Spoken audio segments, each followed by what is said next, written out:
नमो अरहन्ताणं नमो सिद्धाणं नमो आयनीयाणं नमो अज्झायाणं नमो लोये सवसाहुणम्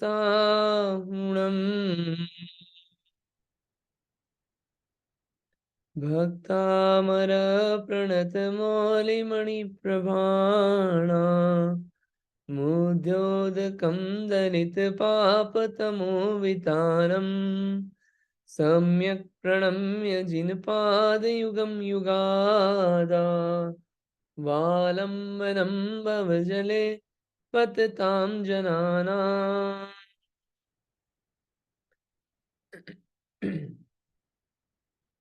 यह भक्तामर स्तोत्र है।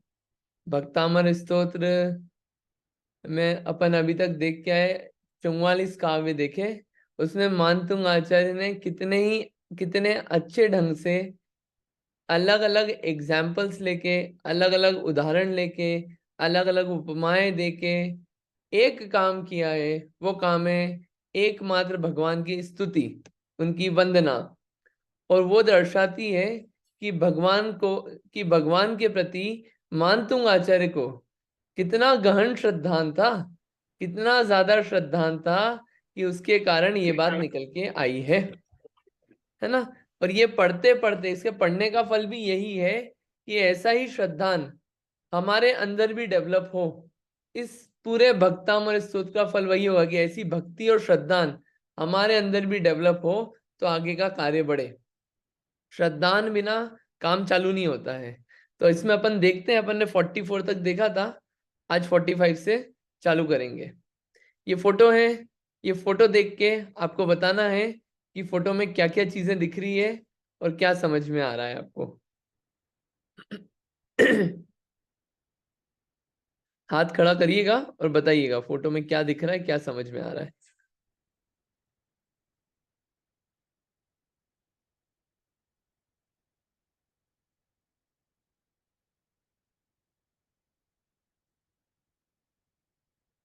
आप लोगों को आवाज आ रही है? हाँ, बस ये फोटो देख के बताना है कि फोटो में क्या क्या दिख रहा है। हाँ बोलिए नीलिमा जी। जय जुनेन। आचार्य मानतुंग जी यहाँ भगवान की वंदना कर रहे हैं। और यहाँ पर एक फैमिली है, एक परिवार दिखाया गया है जिसमें एक सेठ है और उसकी वाइफ है और बच्चा है। शायद किसी परेशानी इसमें है और ये शायद वैद्य लग रहा है क्योंकि यहाँ उसके सारी चीजें रखी हुई हैं, दवाई और नीचे वो जो होता है जिससे दवाइयाँ बनाते हैं। तो शायद किसी बीमारी से ग्रस्त है तो उसके पास आया हुआ है। और ऊपर वही सेठ भगवान के चरणों को छू रहा है, उनके पास आया है स्तुति करते हुए और भाव उसने चरण को छूते हुए प्रकट किए। ऊपर भी, ऊपर कोई और है, ऊपर शायद विद्याधर देव है कोई। हम्म। ठीक है। बढ़िया, आपने ऑब्जर्व किया है, अच्छा है। इसको थोड़ा सा और देख लेते हैं अपन, ऑब्जर्वेशन को। क्या है इस फोटो में? ये नीचे देखिए, ये एक फैमिली है। बच्चा है, माता है और पिताजी है, ये फैमिली है। और ये देखिए, ये व्यक्ति यहाँ पे आपको दिख रहा है, यहाँ पे एक ये दो छोटे छोटे पॉट्स दिख रहे हैं, एक चूरन पीसने का कुछ दिख रहा है। और ये व्यक्ति, ये है नीम हकीम वैद्य। वैद्य लोग होते हैं ना, ये वो है। और ये व्यक्ति वैद्य की बात सुन के अब और चिंता में पड़ गया कि वैद्य ने बोल दिया अब कुछ नहीं हो सकता। और इसका पेट देखिए बहुत फूला हुआ है। पेट फूलने के कारण थोड़ा सा झुक भी गया है। और ये परिवार वाले भी जो है, बच्चा है, ये माता है, ये सब परेशान है। और ये भी बहुत चिंता में है, परेशान है कि अब तो कोई होप ही नहीं बचा, अब तो कोई आशा ही नहीं बची। जब वैद्य ने मना कर दिया, डॉक्टर ने मना कर दिया, तो अब तो क्या कोई होप ही नहीं बची। तो ये ऐसी इसकी हालत है। ऐसे संकट के समय में जहां सब तरफ से मना आ गया, वहां पे इस व्यक्ति ने श्री आदिनाथ भगवान की स्तुति करी, नाम का उच्चारण किया। उनके चरण जो थे, उनके चरण छुए। और चरण क्या, उनके चरणों की जो धूल थी वो ही अपने शरीर पे लगाई। और क्या हुआ, उसकी बीमारी ठीक हो गई। ये यहाँ पे इस फोटो में ये ऐसे थोड़ा सा सीक्वेंस बनता है। यहाँ पे इस प्रकार से स्तुति की जा रही है। अपन इसको छंद को देखते हैं और समझ में आएगा। फोटो समझ में आया ना आपको? ठीक है, छंद पढ़ना है, छंद पढ़िएगा। शिक्षा जी आप पढ़ेंगे छंद? जी भैया। उद्भूत भीषण जलोदर भार भुगना शोच्याम दशा मुपगताश्च्युत जीविताशा त्वत्पाद पंकज रजो मृत दिग्ध देहा मर्त्या भवन्ति मकरध्वज तुल्य रूपा।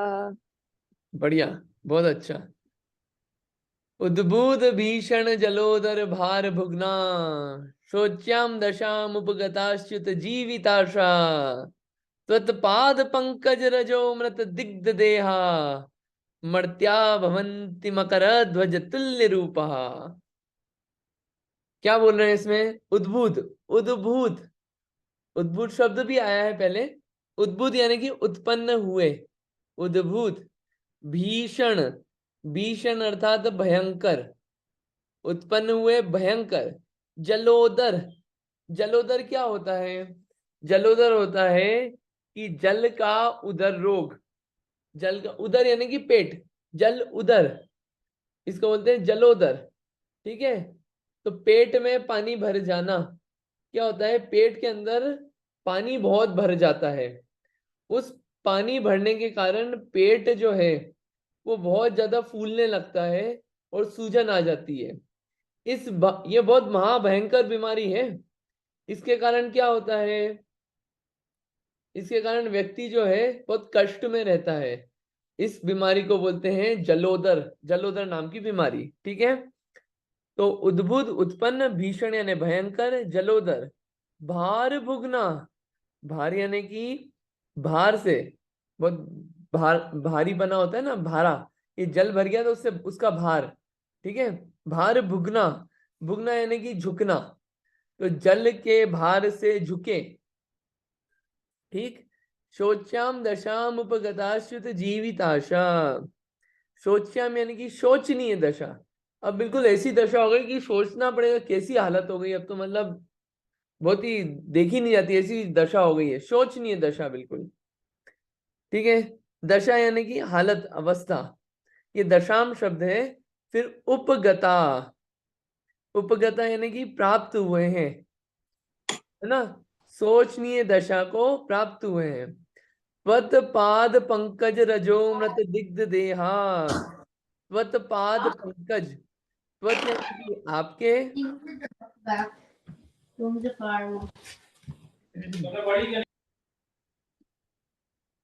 एक मिनट, ठीक है, हाँ, त्वत यानी कि आपके, पाद यानी कि चरण, और पंकज यानी कि कमल, आपके चरण कमल, रजोमृत, रजोमृत यानी कि ये मृत नहीं है शब्द, ये रज प्लस अमृत। ठीक है, अमृत रूपी रज, अमृत रूपी धूल, आपके चरण कमल की धूल कैसी है? वो अमृत रूपी है। अमृत क्यों बोला? अमृत क्या करता है काम? अमृत ये करता है कि जो अमृत पी ले वो जीव का कभी नाश नहीं होता। हाँ, जीवित आशा शब्द छूट गया है। जीवित आशा, मुपगता च्युत जीवित आशा, च्युत यानी कि छूट गई है, जीवित आशा, जीवित रहने की आशा, कि अब कोई होप ही नहीं बची, आशा यानी कि होप, जीवित रहने की कोई उम्मीद ही नहीं बची अब, ऐसी जिसकी उम्मीद छूट गई है, च्युत यानी कि छूट गई है। त्वत पाद पंकज रजोमृत दिग्ध देहा, आपके चरण कमल रूपी अमृत, आपके चरण कमल रूपे की धूल जो है, वो धूल को क्या बोला? अमृत, अमृत है ना ये, अमृत, अमृत शब्द आएगा आगे से, अमृत। दिग्ध देहा, दिग्ध देह कैसी होती है? दिग्ध यानी कि लिप्त, और देह यानी कि देहा यानी कि देह, शरीर। ठीक, मर्त्या भवंती मकर ध्वज तुल्य रूपा, मर्त्या यानी कि मनुष्य, मर्त्या यानी कि मनुष्य होता है, और भवंती, भवंती यानी कि हो जाते हैं। ठीक है, मनुष्य हो जाते हैं। मकर ध्वज तुल्य रूपा, मकर ध्वज किसे बोलते हैं? मकर ध्वज, ये मकर संक्रांति वाला मकर ध्वज नहीं है। मकर ध्वज बोलते हैं कामदेव को। कामदेव क्या होते हैं? कामदेव वो होते हैं जो सर्वांग सुंदर शरीर होता है, कोई प्रॉब्लम नहीं होती शरीर में, एकदम सुंदर, उन्हें बोलते हैं कामदेव। ठीक है, जैसे हनुमान जी जो थे वो कामदेव थे। एक उदाहरण। कितने कामदेव होते हैं टोटल? क्वेश्चन, कितने कामदेव होते हैं टोटल? 63 शलाका पुरुष होते हैं। कामदेव कितने होते हैं 63 में से? बताइए।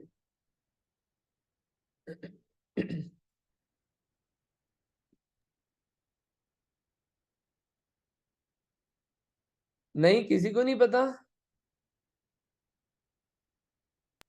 12। 12।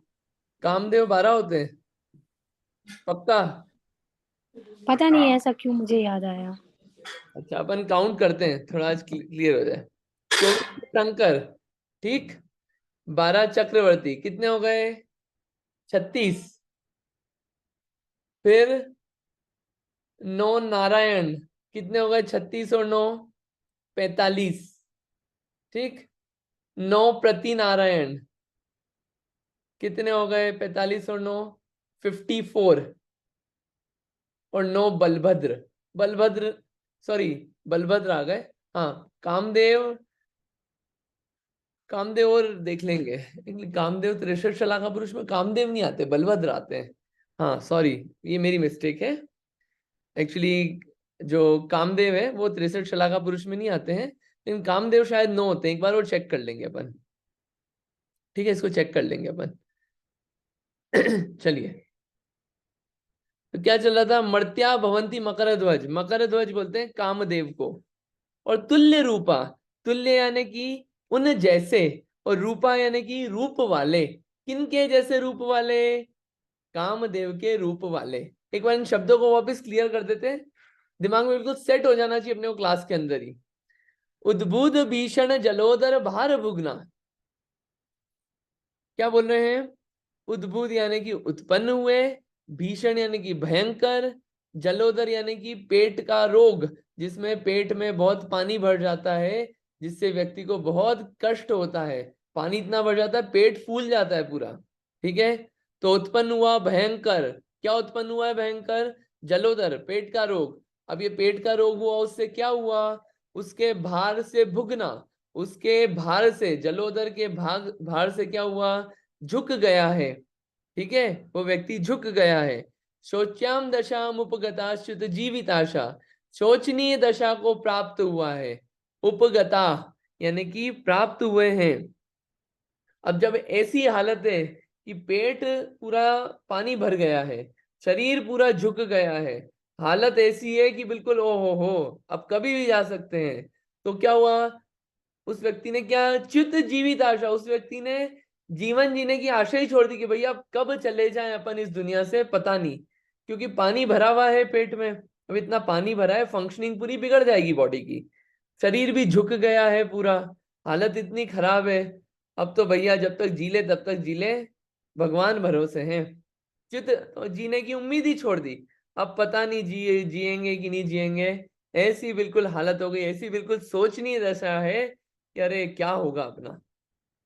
ऐसा बता रहे हैं। ये किसकी बात बताई? एक किसी पुरुष की ऐसी बात बताई, कंडीशन बताई है। इस कंडीशन में त्वत्पाद पंकज रजोमृत दिग्ध देहा, आपके चरण कमल रूप, चरण कमल की जो धूल है, वो धूल कैसी है? अमृत जैसी है। अमृत जो होता है, जो व्यक्ति एक बार अमृत का पान कर ले, वो कभी मृत्यु को प्राप्त नहीं होता।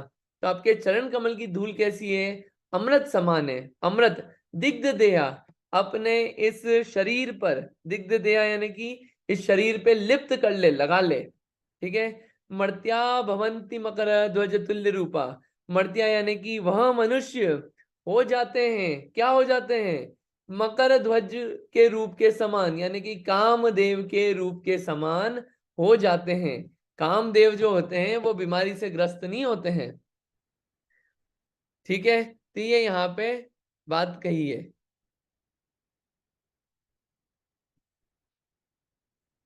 ठीक, ये बात समझ में आई? इसमें देखिए इसको स्ट्रक्चर है, जैसे लास्ट टाइम अपन ने स्ट्रक्चर देखा था ना, यहाँ पे पहले बताया कि वो समुद्र कैसा है, समुद्र में कौन है, फिर अब वो बच कैसे रहे हैं, ये बता रहे हैं। यहाँ पे भी स्ट्रक्चर है पूरा। ये 2 लाइन में बताया कि कंडीशंस कैसी है उस मनुष्य की, अब उस मनुष्य को क्या बचा रहा है और उसका रूप कैसा हो रहा है, ये 4 लाइन में बताइए। पूरा स्ट्रक्चर्ड फॉर्मेट है। देखिए ज्यादा पॉइंट्स नहीं है इसमें। एक पॉइंट है कि एक मनुष्य है, आप याद कर लेना, सेट कर लेना। एक मनुष्य है, उस मनुष्य को क्या हुआ, मनुष्य को बीमारी हुई। कौन सी बीमारी हुई? जलोदर नाम की बीमारी। जलोदर नाम की बीमारी क्या होती है? पेट में बहुत ज्यादा पानी भर गया।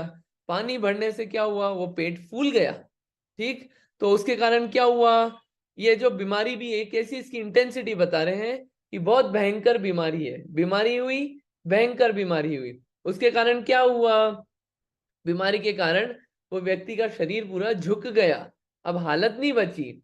ये हालत देख के सब लोग क्या सोचने लगे, अब भैया इसकी हालत बड़ी सोचनी हो गई है, पता नहीं कब तक रहेंगे, ऐसी दशा को प्राप्त हो गए। अब ऐसी हालत, कंडीशंस भी वैसी, शरीर की हालत वैसी, तो व्यक्ति क्या हुआ, डिप्रेस हो गया। क्या हो गया, जीने की उम्मीद छोड़ दी कि पता नहीं बचेंगे कि नहीं बचेंगे। 5th point. फिर क्या हुआ, बता रहे हैं सॉल्यूशन कि यहाँ पे जिनेंद्र भगवान है, उनके चरणों की जो धूल है वो अमृत का काम करती है। उसको जो शरीर पे लगाता है वो क्या करता है, वो क्या होता है, वह मनुष्य कामदेव के समान रूप पाता है।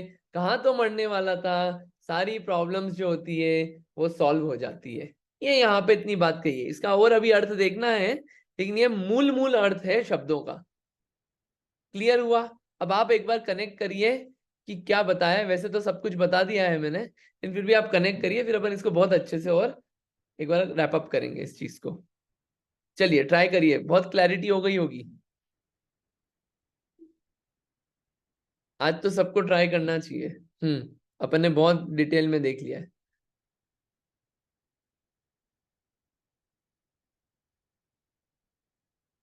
दो लोग, बस 2 ही लोग।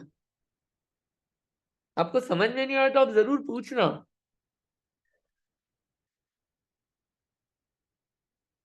चलिए बताइए शिखा दीदी, क्या समझ में आया, क्या आपको ठीक लग रहा है? ओके, तो पहली जो लाइन है ना, उसमें जलोदर, 1 मिनट में दूसरे कमरे में चले जाओ। जलोदर भार भोगना, मतलब जो पेट का जो जलोदर का रोग है, उसका इतना भार सहना पड़ रहा है, उतनी तकलीफ है। शोच्याम दशा गताश जीविताशा तत्पाद पंकज रजो मृत दिग्धया मत्या भवंती मकर ध्वज तुल्य रूपा। मतलब ऐसी भयानक स्थिति में होते हुए, इतने रोग से लड़ते हुए, अगर आपके पदरज जैसी मतलब संजीवनी दवाई को अगर आपके चरणों की धूल भी उनको मिलती है, या आपके चरणों की धूल को भी वो याद करते हैं, तब भी उनको क्या होता है, मकर ध्वज मत्या भवंती मकर ध्वज तुल्य रूपा। तो उनका शरीर कैसा बन जाता है, निरोग और कामदेव के शरीर के जैसे सुंदर बन जाता है। बढ़िया बढ़िया। हाँ, और भी किसी ने हाथ खड़ा किया है, 1 मिनट।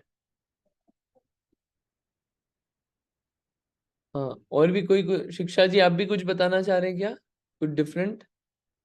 जी, बस बताइए। सेम ही है। मतलब जलोदर, जिस व्यक्ति को जलोदर रोग हो जाता है, उसका शरीर झुक जाता, नहीं, उसका पेट भार के कारण झुक गया है, और ऐसी दशा उसकी हो गई है कि बहुत ही शोचनीय दशा है उसकी, और उसके कारण उसको जीवन जीवन से भी उसको मुख मोड़ लिया है उसने, कि अब जीवन जीने की कोई इच्छा नहीं रही है। तो ऐसे समय में भगवान का पाद का मतलब पैरों के पंकज को, मतलब भगवान के पैरों की रज को यदि वो सिर से लगाता है, तो उसको उसका शरीर इंद्र के समान सुंदर और सुंदर हो जाता है। ठीक है, यहाँ पे कामदेव है, बट ठीक है, आपने भाव कामदेव आपको पकड़ में कामदेव के आया। समान। ठीक है, अपन अब इसको थोड़ा सा इसमें अंदर डिटेल में जाना है। क्वेश्चंस उठाते हैं, फिर अर्थ आखिरी में रैप अप करेंगे। पहला क्वेश्चन ये है कि आपने बोला त्वत्पाद पंकज रजोमृत दिग्ध दया, कि आपके चरण कमल की जो धूल है वो अमृत के समान है, और उससे जो उसको जो अपने शरीर पे लगाता है वो कैसा बन जाता है, कामदेव जैसा। तो अपन क्या करें, भगवान के चरणों की जो क्या करें, भगवान के चरणों के वहां लाके धूल रखें, और उस धूल को क्या है डिस्ट्रीब्यूट कर दें और यूज करें, तो क्या अपना काम हो जाएगा। इसका कहने का मतलब यही है क्या। ये पहला क्वेश्चन उठता है कि बस इजी इजी फॉर्मूला, इतनी दवाई की दुकानों की जरूरत ही नहीं पड़ेगी, कि ये काम कर लिया बस काम हो गया, चरण कमल को छू लिया, चरणों को छू लिया, उसकी धूल लगा ली अपने माथे पे, काम हो गया। ये क्वेश्चन उठता है। तो यहाँ पे ये कह रहे हैं कि ऐसा नहीं है, चरणों को स्पर्श तो कर ही रहे हैं, वो तो करेंगे ही, वो तो बाहर में अपन व्यवहारिक विनय तो रहेगी ही, लेकिन यहाँ पे त्वदपाद पंकज रजोमृत दिग्ध देहा, अपनी देह से जो चरण है, चरणों की धूल को भी लगाना, यानी कि वो भगवान के चरण कितने पवित्र हैं कि वो धूल भी पवित्र हो गई, और उसको अपनी देह से लगाना, यानी कि यहाँ पे और डिटेल में जाए तो यानी कि जो भगवान का स्मरण ध्यान करना, वो है वास्तव में अपनी देह से उनके धूल को अपने इस पे लगाना, देह पे। वास्तव में भगवान का स्मरण ध्यान वो है वास्तव चीज। यहाँ पे तो क्या एक धूल शब्द बता दिया कि धूल भी जो लगा ले उसका कल्याण हो जाता है, ठीक बात है, लेकिन वास्तविक कार्य ये करना होगा कि वो श्रद्धान के साथ उस रूप ध्यान करना होगा, उस रूप स्मरण करना होगा। वो स्मरण रहेगा तो वो स्मरण जो है वो क्या करता है, बड़ी से बड़ी आपदा जो है उसके भी नाश में कारण बनती है। एक ये चीज। दूसरी चीज अपने को ये लग रहा है, पता नहीं किस बीमारी की बात चल रही है, क्या है कि वो जब बीमारी होती है ना, जैसे आप सबने देखी होंगी ऐसी चीजें, जब बीमारी होती है तो बीमारी में क्या होता है, जो व्यक्ति बेड पे होता है, बिस्तर पे होता है, उसको ही पता है उसकी हालत कैसी है।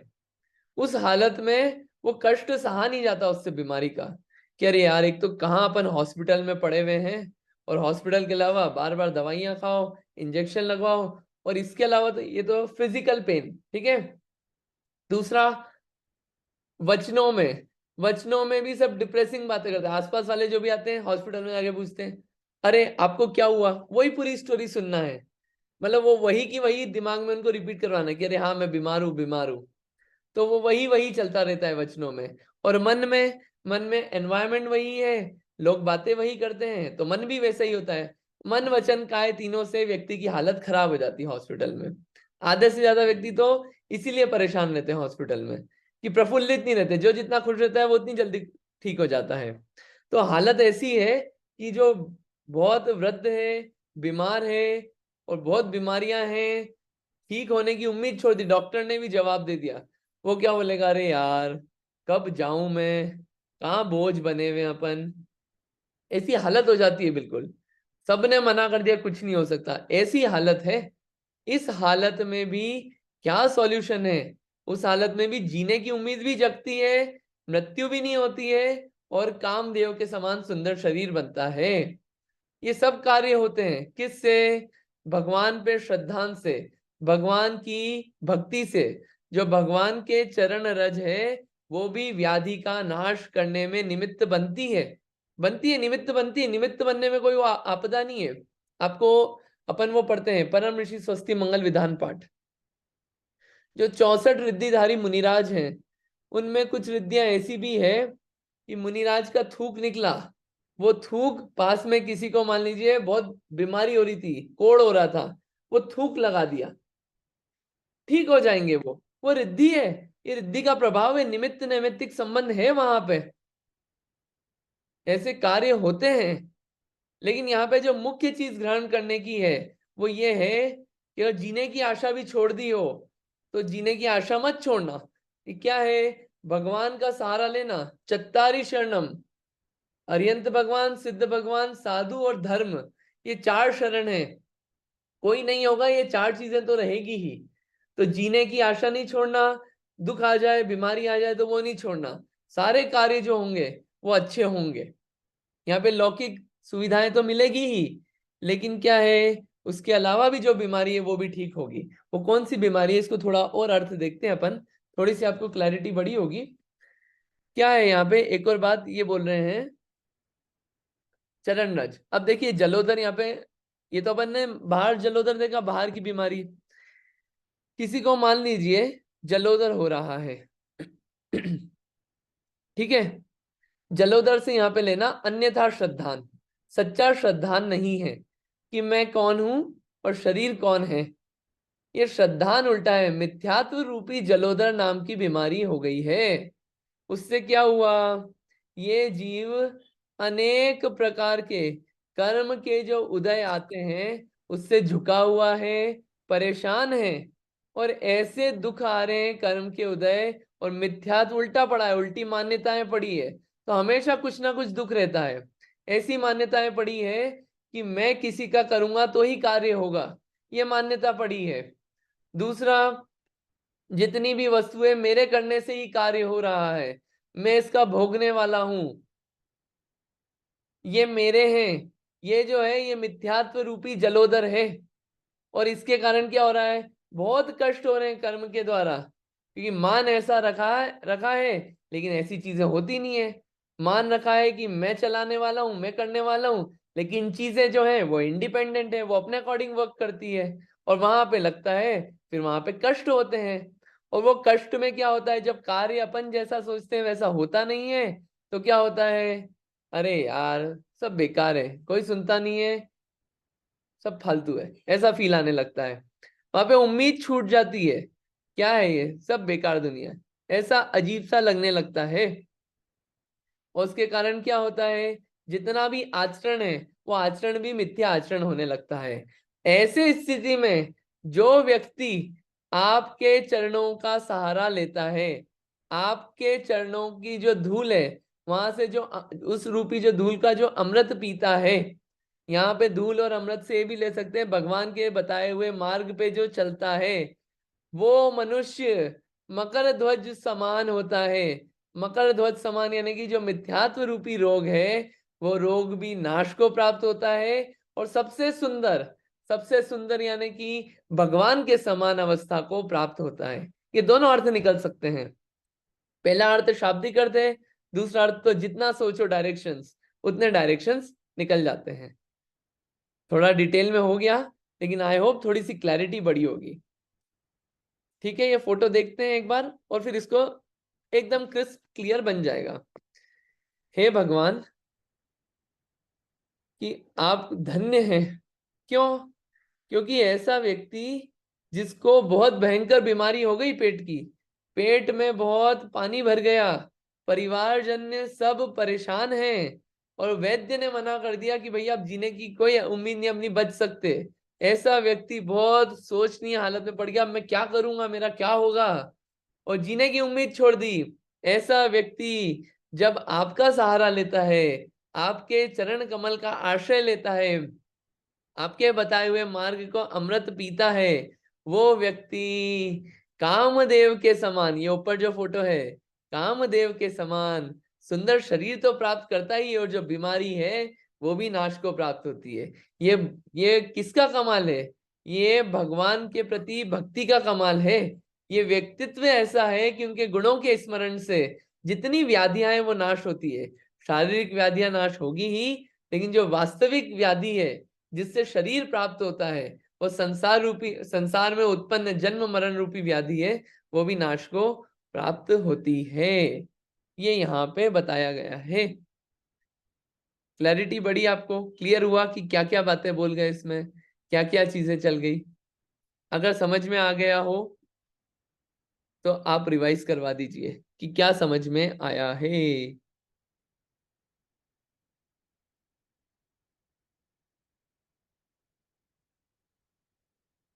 और अगर कुछ भी समझ में नहीं आया तो वो भी बता दीजिए। अनेक रोग हुए थे, किसी को एग्जाम्पल याद है कि कौन कौन से रोग किस किस के ठीक हुए? प्रथमानुयोग से उदाहरण लेते हैं अपन।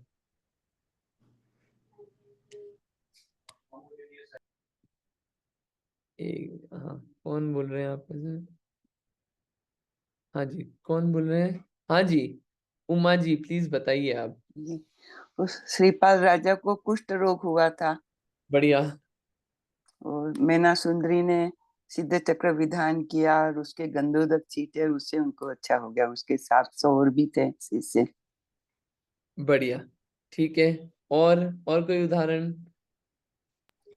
और वो धनंजय सेठ के लड़के को वो नहीं सर्प ने काट लिया था तो बढ़िया, वो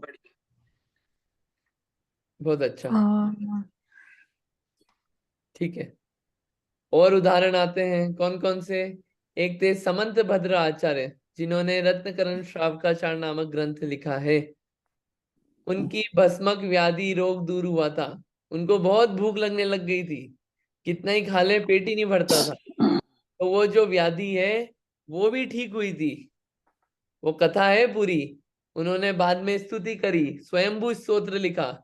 जैसे ही चंद्रप्रभ भगवान की स्तुति करी तो जो शिवलिंग था उसमें से चंद्रप्रभ भगवान प्रकट हुए और भस्मक व्याधि रोग भी उनका दूर हुआ धीरे धीरे। एक ये चीज। दूसरा एग्जाम्पल, पूज्यपाद आचार्य थे, आचार्य पूज्यपाद स्वामी, जिन्होंने शांति भक्ति लिखी। उनके आंखों की ज्योति चली गई थी, तो ये शांति भक्ति के पाठ से उनकी नेत्र ज्योति वापस आ गई। तीसरी चीज, वादिराज मुनिराज हुए, वादिराज स्वामी, जिन्होंने एक ही भाव स्तोत्र लिखा। उनकी काया जो थी वो कुष्ठ जैसी थी, वहां पे कुष्ठ रोग हो गया था, उनकी काया जो है कंचन जैसी हो गई। ये सब प्रभाव किसका है? ये पुण्य अपना प्रभाव दिखा रहा है। और ये पुण्य कहाँ से आ रहा है? वो इतना भक्ति और इतनी श्रद्धान है, वो श्रद्धान के साथ ये पुण्य बाय प्रोडक्ट है, वो तो मिलता ही है। इस श्रद्धान का फल मोक्ष है, और मोक्ष के साइड में ये पुण्य, जो मोक्ष जाने वाला जीव है, क्या उसको पुण्य की सामग्री, सुख रूप सामग्री नहीं मिलेगी संसार की? बिल्कुल मिलेगी। तो यहाँ पे ये जितना भी ये श्रद्धान जो है, श्रद्धान काम करता है। और श्रद्धान भी जिसमें मांगा नहीं गया हो कुछ, वो श्रद्धान जो है भगवान के गुणों का, यहाँ ये वास्तविक गुण है, ये है महानता। वो महानता जो है वो जब हृदय में आती है तो कार्य अपने आप सारे बनते हैं। ठीक है। यहाँ पे अगेन जितनी भी चीजें हैं, आप देखना, मांगा नहीं है यहाँ पे कहीं भी कुछ भी कि पेट का रोग ठीक हो जाए। यहाँ पे थीम ये चल रही है कि भगवान की भक्ति का फल क्या क्या होता है। बड़ी बड़ी चीजें मिलती है, पहले क्या बाहरी चीजें बतानी पड़ती है, फिर आगे के 3 काव्य में और अच्छी बातें आएगी, वो अपन देखेंगे। ठीक है, क्लैरिटी हुई आपको? कोई क्वेश्चन इसमें अभी तक नहीं है? तो क्वेश्चन नहीं है तो आप रिवाइज करवा दीजिए कि क्या समझ में आया। हाथ खड़ा करना है, जिन्होंने अभी तक नहीं बताया एक भी बार, उन्हें बताना है कि क्या समझ में आया। समरी देना है आज के जितना भी पढ़ा।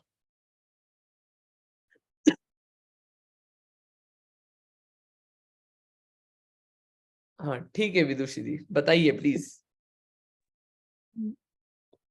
तो इसमें पहले की 2 लाइन में ये बताया, जैसे उद्भूति भीषण जलोधर भार भुगना, ये इसमें मनुष्य की बात की है। वो लास्ट लाइन में मत्या जो वर्ड यूज किया उसका मतलब है मनुष्य।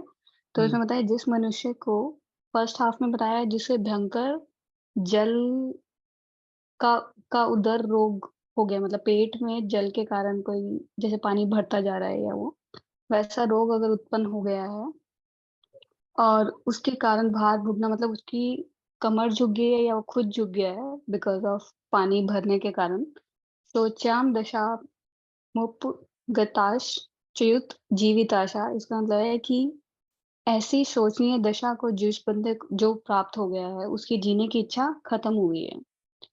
फिर लास्ट की 2 लाइन में ये है कि तो क्या हो, मतलब अगर ऐसा व्यक्ति आपके चरण कमल रूपी रज को अगर ग्रहण करता है, तव पाद पंकज रजोमित, इसका मतलब है कि आपके चरण कमल रूपी रज को या फिर अमृत को या उसको ग्रहण करता है, या आगे है रजोमृत दिग्ध देहा, अपने देह को उसमें लिप्त कर लेता है, उसका ये रोग मुक्त हो जाता है। मतलब मकर ध्वज तुल्य रूप, और वो कैसा हो जाता है, वो रोग मुक्त हो जाता है और कामदेव समान सुंदर हो जाता है। तो और लेकिन रेफरेंस एक दूसरा भी इसका मीनिंग लिखता है इन 4 लाइन का कि जिसे सच्चा श्रद्धान नहीं है, बेसिकली मिथ्या दर्शन, ज्ञान और चारित्र में फंस गया है और स्वयं को ये कर्ता मानता है हर चीज का। वो कर्मों के उदय से झुक गया है उसका। ऐसे में जो मनुष्य आपके बताए मार्ग पर चलता है वो रोग मुक्त हो जाता है और या फिर आपके समान सुंदर हो जाता है। वो एग्जाम्पल में, हाँ ठीक है। नहीं बताइए बताइए बताइए एग्जाम्पल में, हाँ बताइए। हाँ, एग्जाम्पल में आपने एक संबंधबद्ध आचार्य का दिया जिनको भस्म आदि रोग हो गया था, जिनको बहुत ज्यादा भूख लगने लगी थी तीव्र, तो वो भगवान का वो करने की वजह से वो खत्म हो गया था। ऐसे ही पूज्यपाद स्वामी का जब वो शांति पाठ लिखते हुए नेत्रों की रोशनी वापस आ गई थी। बाकी और भी दीदी और ने एग्जाम्पल बताए थे, आई थिंक जैसे वो धनंजय सेठ के बेटे को सर्प काट गया था, लेकिन उन्होंने आदिनाथ भगवान की स्तुति की थी तो वो खत्म हो गया था। ऐसे एग्जाम्पल्स। बढ़िया, बहुत अच्छा है। ये थोड़ा सा क्लियर कर देता हूँ। तत्पाद पंकज रजोमृत, यहाँ पे बोला है चरण। चरण कैसे हैं? कमल जैसे हैं। चरण कमल बोलते हैं, चरण कमल। उस चरण कमल की क्या रज यानी कि धूल, वो कैसे बिहेव करती है? अमृत जैसी। ठीक है, ये यहाँ पे ये अर्थ निकलता है। ऐसी चरण कमल रूपी धूल, चरण कमल की धूल को जो अपने शरीर से लगाता है, लिप्त करता है, वो फिर ऐसे बनता है। बढ़िया, अच्छा है। अपन एक बार इसको बोल लेते हैं और फिर क्लास कंप्लीट करते हैं। ये बिल्कुल याद हो जाना चाहिए। उद्भूत भीषण जलो दरबार भुगना, शोच्याम दशामुपगता च्युत जीविताशा, त्वत्पाद पंकज रजो मृत दिग्ध देहा, मर्त्या भवन्ति मकर ध्वज तुल्य रूपा। ठीक, अब आप इसको बोलना और आप ये रिवाइज करना, याद कर लेना भक्तामय स्तोत्र, और अर्थ अब ख्याल आना चाहिए बोलते वक्त। चलिए अपन आज इतना ही रखते हैं, जिनवाणी स्तुति करते हैं, बाकी नेक्स्ट टाइम करेंगे। जावा, हाँ नीलिमा जी आपका कोई क्वेश्चन है क्या? नहीं नहीं, अच्छा, शायद पहले। हाँ सॉरी।